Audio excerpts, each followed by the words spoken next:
छत्तीसगढ़ विधानसभा में आज पीएचई विभाग में होने वाली सिविल इंजीनियर्स की भर्ती का मामला गूंजा। इस भर्ती में बी डिग्री धारकों को अपात्र करने पर पक्ष विपक्ष ने सरकार पर जमकर निशाना साधते हुए नियमों में संशोधन की मांग की, जिससे विभागीय मंत्री तैयार नहीं हुए। इससे नाराज कांग्रेस विधायकों ने सदन से वॉकआउट कर दिया। ध्यानाकर्षण सूचना के माध्यम से भाजपा विधायक राजेश मूणत ने यह मामला उठाते हुए सरकार से पूछा कि जब 2017 में इसे विभाग में उप अभियंता की भर्ती में डिग्री धारकों को पात्र मानते हुए नियुक्ति दी गई थी, तो इस बार क्यों नहीं दी जा रही है। विभागीय मंत्री अरुण साव ने बताया कि इस पद के लिए सिर्फ 3 वर्षीय डिप्लोमा धारक ही पात्र है। पूरी भर्ती नियमों के अनुसार हो रही है।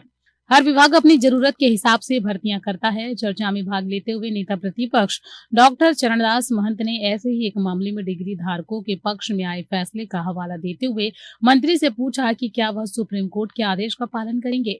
इसका मंत्री ने गोलमोल जवाब दिया। कांग्रेस सदस्य उमेश पटेल ने भी इस भर्ती आदेश की खामियां गिनाते हुए जो है इसमें सुधार करते हुए बीईबी टेक डिग्री धारकों को शामिल करने का भी आग्रह सरकार से किया, जिसके लिए पीएचई मंत्री तैयार नहीं हुए।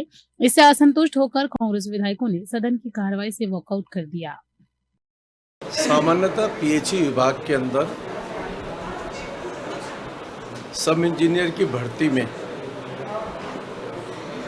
नियम में जो प्रावधान किए उन नियमों के विरुद्ध कई लोग कोर्ट में भी गए हैं और कई लोगों ने आवेदन दिया है। सब इंजीनियर की भर्ती में डिप्लोमाधारी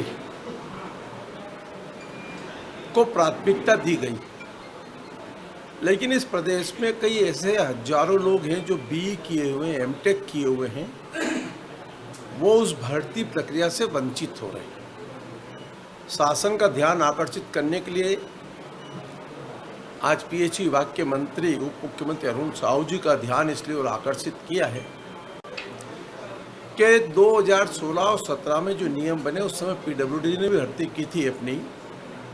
उस समय हमने ओपन भर्ती के अंदर डिप्लोमाधारी के साथ साथ बी किए हुए भी और एमटेक किए हुए लोग भी सम्मिलित हुए थे।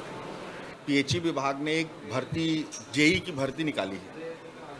जेई के भर्ती में उसमें डिप्लोमा को अनिवार्य कर दिया गया है। इससे पहले ऐसा कभी नहीं हुआ। तो देखिए, जेई के बाद कोई आदमी प्रमोशन होकर क्या बनता है, एई के जो 25% भर्ती है वो सीधी भर्ती है, लेकिन 75% प्रमोशन के हैं। प्रमोशन के पोस्ट कहाँ से आएंगे? जेई से आएंगे। अब एई के लिए इंजीनियर अनिवार्य है और यहाँ आप जेई में ब्लॉक कर रहे हो, तो आने वाले समय में एई के प्रमोशन पोस्ट खाली रहेंगे। चूँकि 8 साल से भर्ती हुई नहीं, अभी भर्ती हो रही है, यहाँ आप ब्लॉक कर रहे हो और मान लीजिए आने वाले 8-10 साल में फिर से भर्ती नहीं होती है, तो ये पूरा 10-20 साल का जो गैप होगा वो एई के पोस्ट खाली होने के लिए हो जाएगा। तो ये एक टेक्निकल फॉल्ट बनने जा रहा है। इसका हमने ध्यानाकर्षण माननीय मंत्री जी को कराया, लेकिन माननीय मंत्री जी इस बात को समझने को तैयार नहीं है और इस बात को मानने को तैयार नहीं है।